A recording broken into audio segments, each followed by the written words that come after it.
les Kalunka traversent une période difficile, comme tous les Guinéens d'ailleurs, mais particulièrement dans le quartier Koronti, nous tirons le diable par la queue.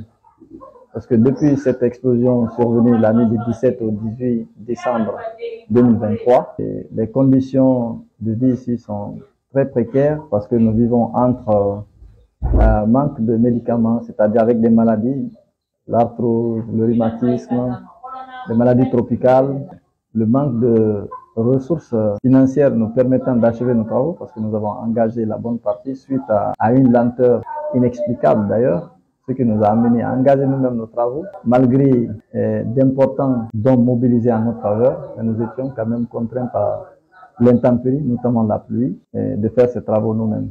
Donc en faisant ces travaux, nous sommes obligés d'emprunter des crédits et de puiser dans nos réserves devant nous servir de nourriture.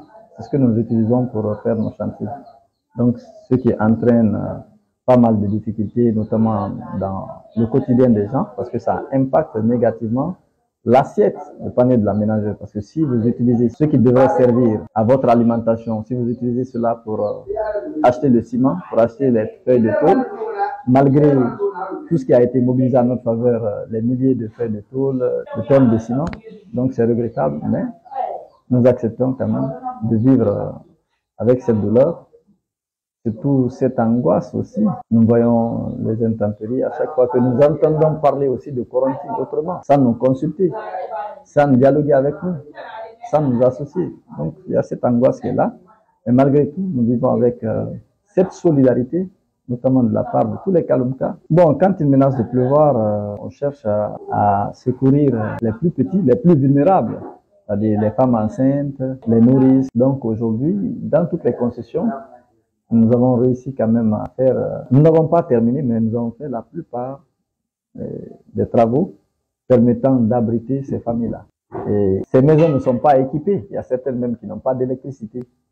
Voilà, mais les gens réussissent quand même à dormir, à même le sol, hein, dans ces maisons, sur le ciment comme ça, à même le sol, les gens dorment pour ne pas qu'ils soient touchés par la pluie. Mais il faut rappeler que c'est pas seulement dans les ménages. Même la mosquée de Koronti n'est pas épargnée. Quand il pleut, ça coule. À cette période, même le vendredi, quand vous partez, quand il pleut sérieusement, on est obligé de mettre parfois des seaux, voilà, dans la mosquée pour ne pas que l'eau envahisse la mosquée. C'est venir à notre secours, n'ont pas pensé à tout cela. Vous savez, depuis le départ, il n'y a jamais eu de concertation véritable entre les populations de Koronti et ceux qui sont censés trouver solution à leurs problèmes.